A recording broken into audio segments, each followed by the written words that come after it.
జిల్లాలో సజావుగా ఇసుక పంపిణీ చేపట్టడం జరుగుతుందని జిల్లా collector doctor Vinod Kumar IAS పేర్కొన్నారు. శనివారం రాయదుర్గం మండలంలోని జుంజురాంపల్లి గ్రామం వద్దనున్న ఇసుక స్టాక్ పాయింట్ను జిల్లా కలెక్టర్ తనిఖీ చేశారు. ఈ సందర్భంగా జిల్లా కలెక్టర్ మాట్లాడుతూ జిల్లాలో ఇసుక పంపిణీకి సంబంధించి ఎలాంటి ఇబ్బందులు రాలేదన్నారు.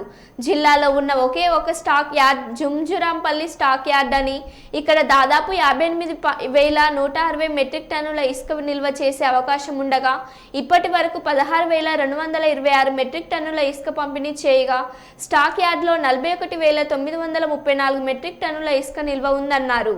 ఉచిత ఇసుక కార్యక్రమం కింద ఇసుక రీచ్ నుంచి డిపో వరకు ఇసుకను తేవడం, లోడింగ్ ఛార్జీలు మరియు రాయల్టీ ఛార్జీల మొత్తం కలిపి ఒక మెట్రిక్ టన్ ఇసుక 195 రూపాయలకు అందిస్తామన్నారు. ఇసుక పంపిణీ ఆంధ్రప్రదేశ్ రాష్ట్రంలోనే అందుబాటులో ఉందని, ఇంటర్ స్టేట్ అందుబాటులో ఉండదన్నారు. అన్ని శాఖల అధికారులు, పోలీస్ శాఖ, ఇరిగేషన్, రెవెన్యూ కలిసి ఇటువంటి ఇబ్బందులు లేకుండా ఇసుక పంపిణీ చేపట్టడం జరుగుతుందని తెలిపారు. ఇన్స్పెక్షన్కి రావడం జరిగింది. సో జిల్లాలో ఉన్నటువంటి ఒకే ఒక్క స్టాక్ యార్డ్ జుంజురాంపల్లి స్టాక్ యార్డ్లో దాదాపు 56,000 మెట్రిక్ టన్స్ ఉంటే ఇప్పుడు దాదాపు 40,000 మెట్రిక్ టన్స్కి వచ్చాము. సో ఉచిత ఇసుక కార్యక్రమం కొత్త ప్రభుత్వం ఏర్పాటైన తర్వాత ఇచ్చింది ఏముంది, దాని బాగా ఒక మెట్రిక్ టన్కి. సో ఇప్పటిదాకా చాలా సజావుగా జరుగుతూ ఉంది, ఎటువంటి ఇబ్బంది రాలేదు.